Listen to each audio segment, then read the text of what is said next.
On our first day in Fukushima, we drove into a thoroughly winter landscape, enjoyed Shirakawa ramen and the snowy ryokan experience at Ashinomaki Onsen or Kawaso.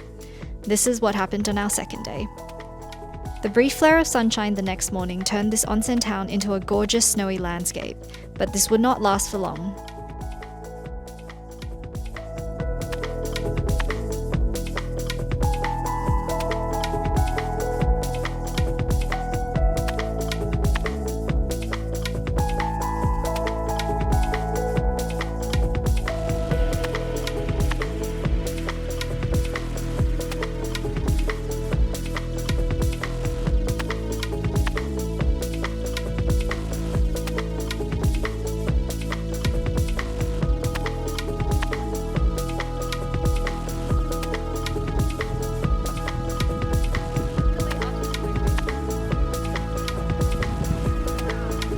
The weather changed incredibly fast as we drove almost an hour into Aizu-Wakamatsu, a samurai castle town in Fukushima Prefecture. Hello, we are in Aizu-Wakamatsu city, about to get some lunch, and we've parked at a parking lot. So as you can see, there are some cars that have been parked here for a little bit of time overnight while it's snowing.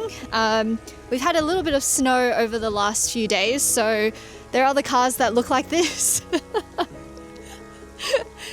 And it is such powdery snow, you can tell, but this guy might need a little bit of time to unearth his car from the snow. Unfortunately, potentially due to the snowstorms and the winter off-season, none of the local restaurants seemed to be open, despite what Google Maps was telling us. The train station was closed, and the town in general seemed a bit like a ghost town.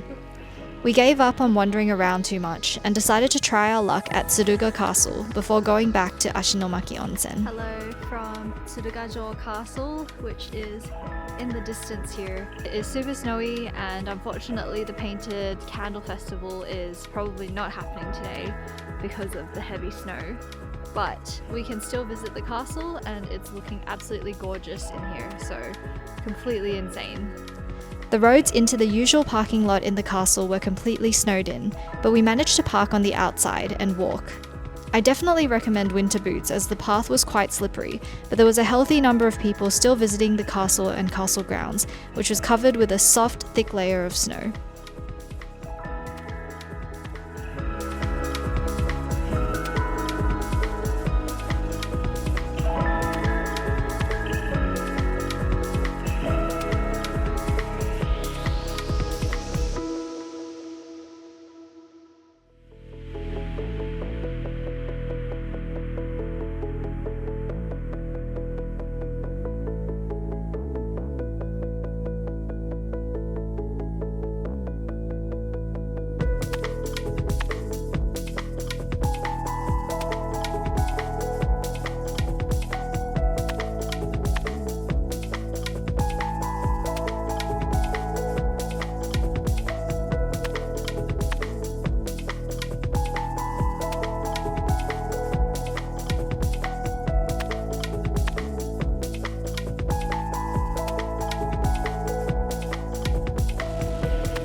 We even got randomly interviewed by local news reporting on the cancelled candle festival.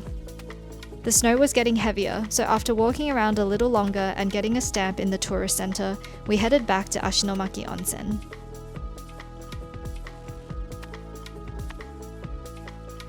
The private onsen in our room with another gorgeous view of the river was the biggest highlight of Marumine Kanko Hotel, which was going to be our accommodation for the night.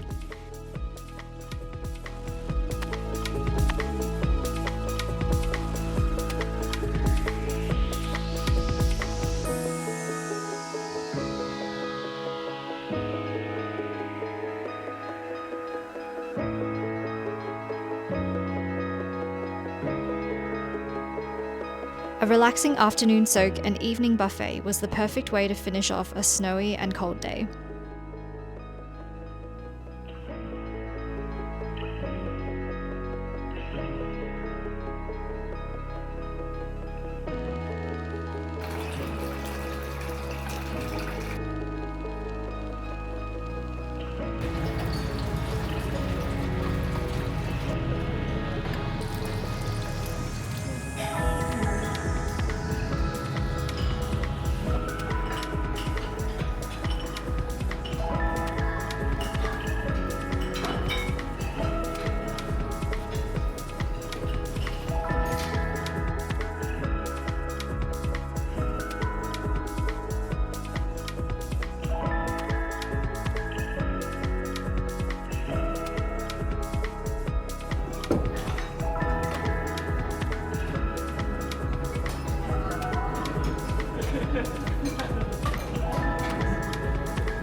We amused ourselves in a well-stocked souvenir shop, Yugao, and ended another day in snowy Fukushima.